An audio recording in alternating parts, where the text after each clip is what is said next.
Assalamualaikum warahmatullahi wabarakatuh. Pada kesempatan hari ini kita akan meneruskan video berikutnya sesuai dengan lanjutan dari video sebelumnya. Kemarin kita sudah membuat penjumlahan dengan banyak kriteria. Nah, di saat kemarin saya menjanjikan untuk menggunakan pivoting. Nah, seperti yang telah kita ceritakan, pivoting itu apa? Nah, ini pivoting itu ada di menu insert. Nah, nanti pivot table. Nah, lokasinya ada di pivot table. Gunanya untuk apa? Nah, itu adalah gunanya untuk membuat rekapitulasi atau membuat rekapitulasi atau membuat summary lah, lebih tepatnya summary dari sebuah transaksi. Nah, keunggulannya adalah kita mampu menjumlahkan atau menghitung itu dalam jumlah data yang besar dan dia otomatis variabelnya. Kalau di sini kalau kemarin dengan sum if-nya itu kita harus masukkan satu persatu, maka dia pivoting itu akan menjumlahkan sendiri dengan menghitung memasukkan variabelnya itu sendiri. Misalnya di sini ada Junita.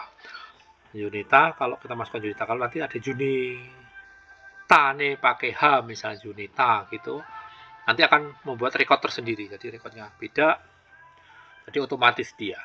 Nah, jadi dia variabel ininya, baik variabel ininya hari kasir atau mungkin jenis kartunya, nanti dia akan menciptakan variabel sendiri, membuat perhitungan sendiri, dan lebih user friendly karena kita tinggal klik dan drag. Oke, langsung saja kita coba. Kita jelaskan dulu. Kita akan membuat ini transaksi ini, buat rekapan transaksi ini. Nah, dari data nanti datanya dari sini. Data dari sini. Oke, dari sini. Oke, datanya dari sini. Oke, kita klik dulu. Dari A3 sampai D50. Oke, kita buat pivot table. Oke. Nah, kata klik pivot table, maka akan akan muncul apa yang kita akan buat. Anggap aja ini dari A3 sampai D50. Oke, terus kita akan menciptakan pivot table itu ada di mana. Nah, ini. Choose where you want to pivot table to be placed. Di mana akan pivot table itu akan ada. Kalau kita di new worksheet, maka dia akan tercipta worksheet baru. Kalau anggaplah biar kita enak existing worksheet lah. Nah, kita existing worksheet karena biar kita enak untuk gitu. Oke, kita pilih di sini ya. Kita coba di sini. Oke. Nah, pivot table akan ada di sini. Oke.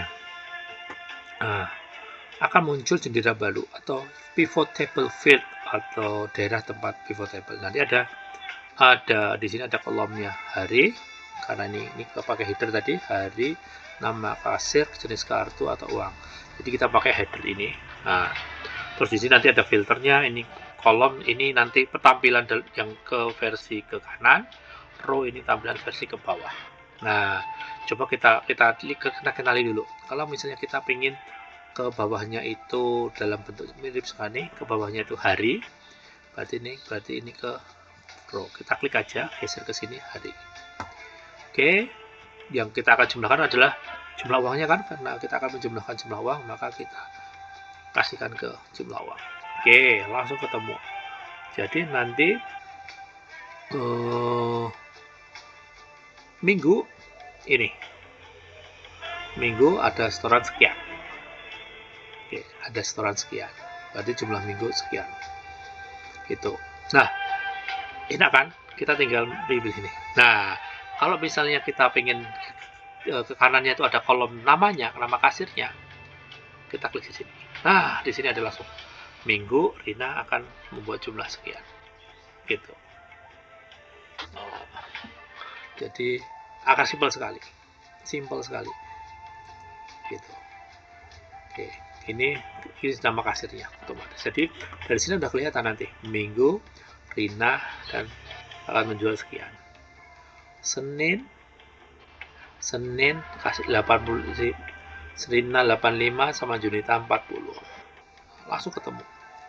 Seperti itu. Nah, kalau misalnya nih Pak, nama kasirnya itu kok berkoran, nanti kalau kasirnya banyak punya 100 kan jadi datanya panjang. Ya udah, kita lebih efisien pindah ke sini.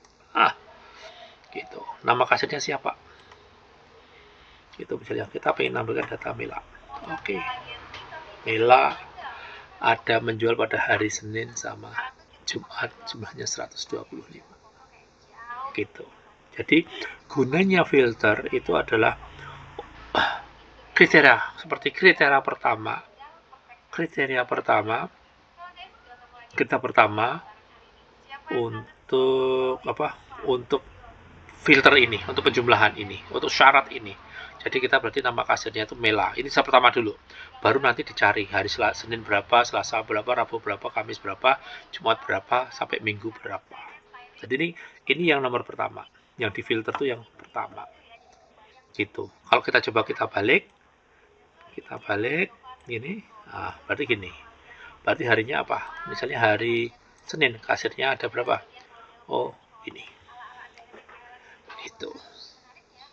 Kalau mungkin kita akan melihatnya hari Senin, kita tambahkan lagi jenis kartunya. Nah, hari Senin terjual ini. Jadi jelas banget. Jadi hari Senin, Rina menjual Indosat sekian, Telkomsel sekian. Begitu.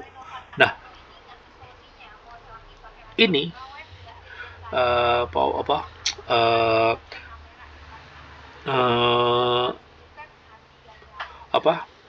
pivoting ini tidak hanya jumlah saja yang bisa ditampilkan. Saat ini kan kita menjumlahkan jumlah uang. Nah, ada kriteria yang lain atau istilahnya kalau sini kan berarti kan tadi rumusnya kan, sum-nya kan. Nah, ini ada kriteria lain. Kita bisa mengganti rumusnya, ini bukan lagi sum, bisa kita menghitung jumlah transaksinya. Misalnya si ini yang kita tampilkan ini 10.000 nih, ini 25.000. 25.000 bisa 2 kali, bisa 3 kali transaksi kan. Karena di sini bisa 10, 15 atau 10, 10, 5 atau 5, 5, 5. Nah, kita tidak hanya bisa menampilkan jumlahnya, tapi bisa mengganti rumusnya. Nah, ganti rumusnya apa? Pakai ini di sini. Kita klik value field setting. Nah, di sinilah kita mau menggunakan apa. Kalau kita menggunakan jumlah, ya berarti ini pilih sum. Kalau kita menggunakan jumlah transaksinya, kita pilih count. Nah, seperti ini. Berarti Rina pada hari Indosat, pada hari Senin, dia akan menjumlahkan 1 transaksi. Nah, gitu. Jadi, apa yang kita jumlahkan atau apa yang kita hitung, dan kalau lebih tepatnya kita hitung karena belum menghitung itu belum tentu menjumlah. Jadi bisa mungkin tadi menghitung itu bisa menghitung jumlahnya, bisa menghitung transaksi jumlah kalian datanya ada berapa, rata-rata nilainya di sini. Nah, ini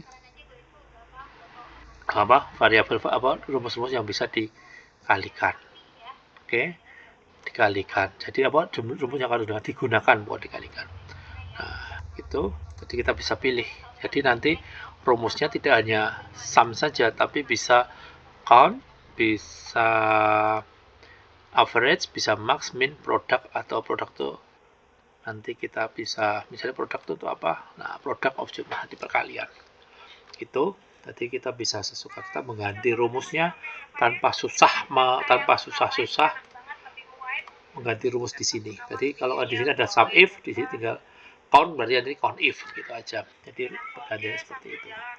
Oke, itu mungkin